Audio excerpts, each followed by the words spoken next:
Good morning, students. Hope you are doing well and keeping well. So today we have to start with the next topic, and the next topic is vacuoles. So vacuoles are also known as the storehouse of the cell. Why these vacuoles are known as the storehouse of the cell? Because whatever would be the extra substances formed by the metabolic activities inside the cell, whether it may be the metabolic salts or water, that will be kept inside the vacuole. So that is why it is known as the storehouse of the cell. Now let's come to its structure first. So it is single membrane bound structure, and this membrane of the vacuole is known as tonoplast. So it is single membrane bound structure filled with a fluid known as cell sap. So this is a single membrane bound structure and it is filled with a fluid known as cell sap. The membrane of the vacuole is known as tonoplast.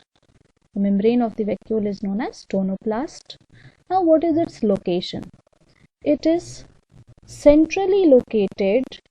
In this diagram you can understand here, it is centrally located in plant cell. This vacuole is centrally located in plant cell, and in case of animal cell it is found scattered in the cytoplasm.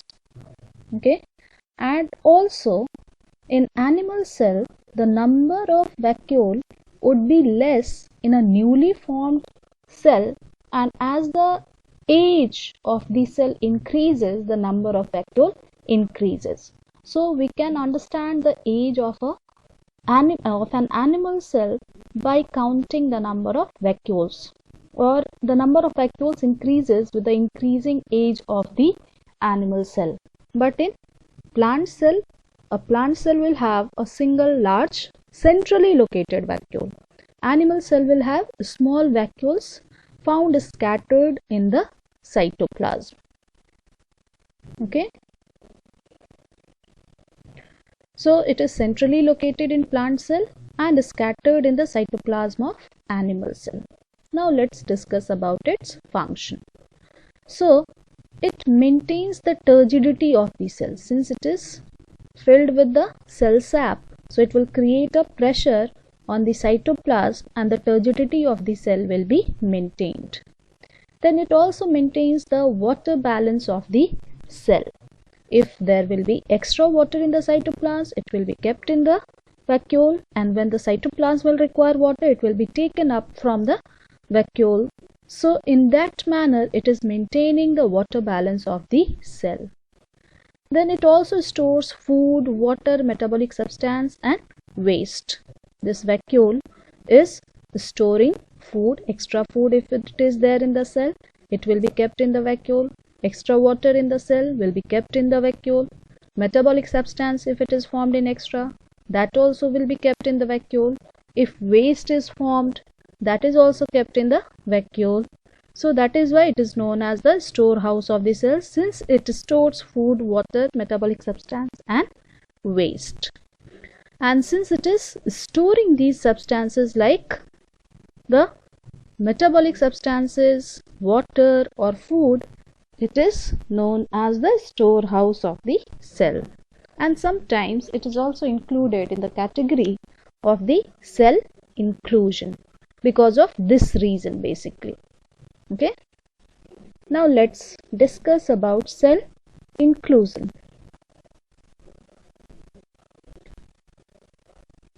Okay. So what is cell inclusion? What is the basic difference between the cell organelle and cell inclusion? Cell inclusion is the non-living structure, whereas the cell organelle till now we have discussed is the living structure. Another difference is cell organelle is membrane bound structure which have a specific shape and a specific function. But as you are knowing or understanding the meaning of inclusion, it means when any substance is accumulated or deposited or included at a certain place in the cytoplasm, so it is the product of inclusion of the metabolic substances. So have you seen that the heap of garbage is having any specific shape? No. So in the same manner, the cell inclusion will not have any specific shape, but it will have the specific function. So this is the basic differences between cell inclusion and cell organelle. Cell inclusion is the non-living structure, cell organelle is the living structure. Cell inclusion do not have a specific shape, but the cell organelle, they have a specific shape. Right now you have studied mitochondria is rod shaped or plastid is oval shaped. So cell organelles will have a specific shape. Cell inclusion have a specific function and cell organelle also have a specific function. Now let's start with the topic in the detail. So structure is, it do not have a fixed structure, and reason you understood, because it is the product of accumulation or deposition of or inclusion of the metabolic substances at certain places in the cytoplasm. Location, it is present suspended or lies suspended in the cytoplasm. And how it is formed? It is formed as a product of accumulation or inclusion, and it is the non-living part of the cell, and it is not bounded with any membrane. Okay, so these are the basic differences between cell organelle and cell inclusion. So structure do not have a specific shape or structure. Location, it is lying suspended in the cytoplasm. And how it is formed? It is formed as a product of accumulation or inclusion or deposition of the metabolic substances at different parts of the cell. It is not bounded by any cell membrane.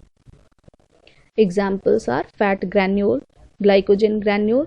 So fat granule and glycogen granule and cellulose.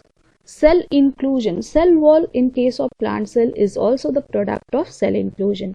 So remember that cell wall is also a product of cell inclusion. So that is why it is the non-living part of the cell. Now what is the function of the cell inclusion? So cell inclusion will have a specific function. If it is glycogen granule and it is in the plant cell, then it will provide the nutrition to the other parts of the cell. If it is a starch granule, so starch granule will be found in the plant cell, which is the stored form of food. So it will be providing this nutrition to the other parts of the cell. So I hope this much is clear to you. So we have discussed cell into three basic categories. We have seen the cell membrane, we have seen the cytoplasm and the nucleus. So cell membrane, in case of animal cell, the outermost layer is cell membrane, and in case of plant cell, the outermost layer is cell wall and then cell membrane. In cytoplasm, we have seen two basic structures, cell organelles and cell inclusions. So ER, endoplasmic reticulum, mitochondria, Golgi apparatus, ribosomes, lysosomes, centrosomes, plastids, all these are cell organelles. Whereas granules, glycogen granules, fat granules are cell inclusion. Vacuole is also inclusion. And then nucleus, we have studied about nuclear membrane, nucleoplasm, nucleolus, chromatin fiber and nucleoplasm. So this is all about the cell. Your homework is to write down the notes from these slides. Thank you class and take care.